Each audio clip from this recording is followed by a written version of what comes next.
Il s'agit des activités de soutien aux forêts à la biodiversité financées par USAID dans les bassins du Congo. Un mois après la prise de fonction des nouveaux dirigeants de l'ICCN, quoi de plus normal pour cette structure des Nations Unies de venir présenter ses projets à la nouvelle équipe dirigée par le directeur général par intérim Olivier Moucheté. Bokar Thiam, chef de groupe Forest Biodiversity Support Activity, décline les objectifs assignés. Cette activité a pour objectif, premièrement, d'appuyer la gestion durable des forêts, des terres et promouvoir la conservation de la biodiversité dans le bassin du Congo. Le deuxième objectif, c'est d'appuyer l'application de la loi contre la criminalité faunique et forestière dans la région. Et le troisième objectif, c'est d'appuyer la promotion des marchés inclusifs dans la gestion des forêts et le financement durable dans la conservation de la biodiversité.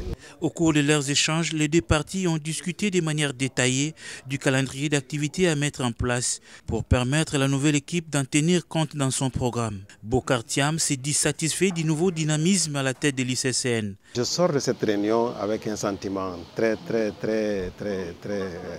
bon, dans la mesure où nous avons compris que ce que nous avons prévu dans nos programmes et en étroite collaboration et en droite ligne avec ce que l'équipe entrante là est en train de promouvoir aussi. Donc nous sommes sur la même page, alors ça nous réconforte davantage. Bien avant, le directeur général par intérim Olivier Moucheté a reçu Yol Kapewal, ambassadeur des Pays-Bas en RDC. Au cœur de leur discussion, la problématique de la gestion des ressources naturelles, notamment les parcs nationaux et les aires protégées.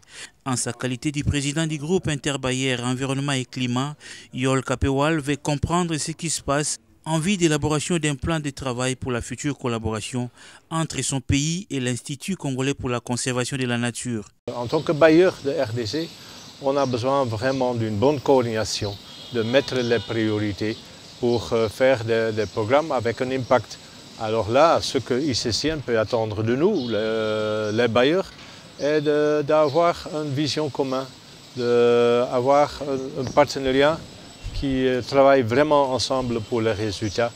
Et nos attentes ICCN est d'être un partenaire ouvert qui facilite le dialogue, qui travaille pour le bien-être de la population. Résolument tourné vers l'avenir, l'Institut congolais pour la conservation de la nature reprend petit à petit l'élan perdu depuis l'avènement de la nouvelle équipe.